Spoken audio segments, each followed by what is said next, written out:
Exodus 14. Then the Lord said to Moses, Tell the people of Israel to turn back and encamp in front of Pi-hahiroth, between Migdol and the sea, in front of Baal-zephon. You shall encamp facing it by the sea. For Pharaoh will say of the people of Israel, They are wandering in the land, the wilderness has shut them in.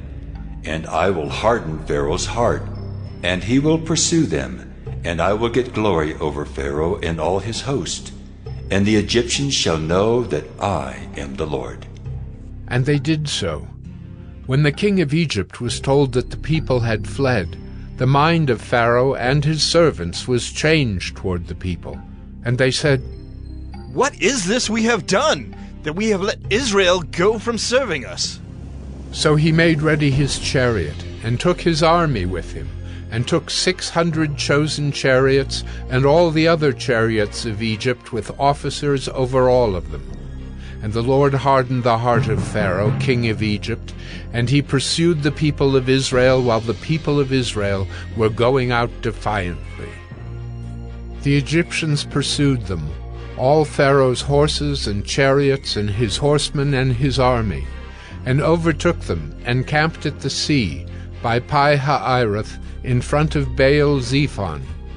When Pharaoh drew near, the people of Israel lifted up their eyes, and behold, the Egyptians were marching after them, and they feared greatly.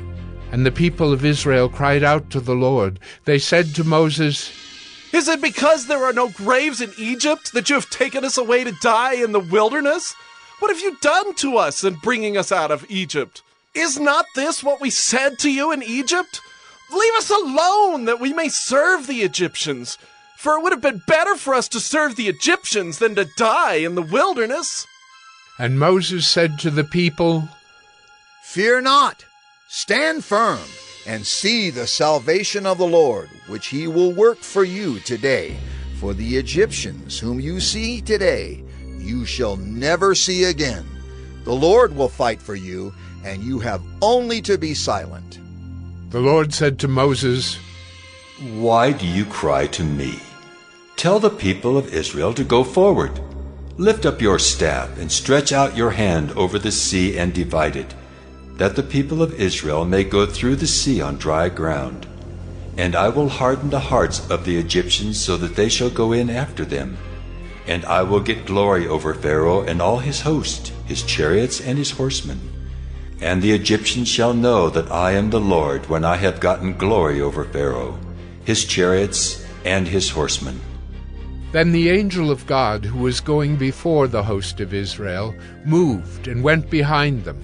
And the pillar of cloud moved from before them and stood behind them, coming between the host of Egypt and the host of Israel.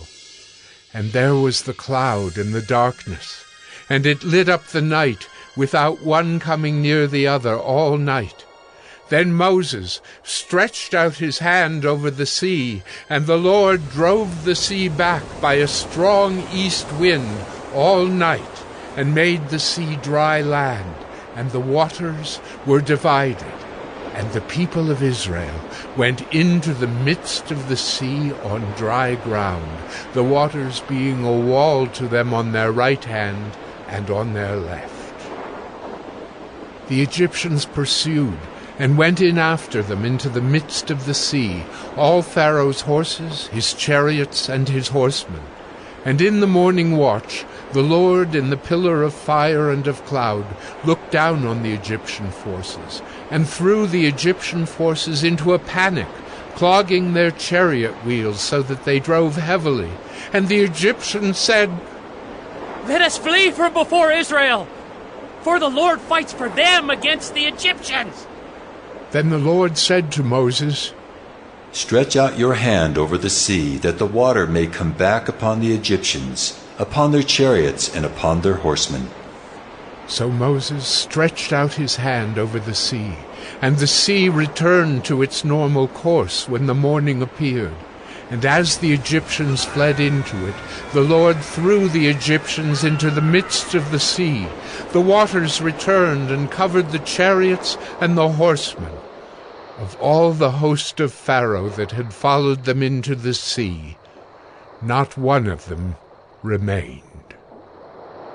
But the people of Israel walked on dry ground through the sea, the waters being a wall to them on their right hand and on their left. Thus the Lord saved Israel that day from the hand of the Egyptians, and Israel saw the Egyptians dead on the seashore. Israel saw the great power that the Lord used against the Egyptians. So the people feared the Lord, and they believed in the Lord and in his servant Moses.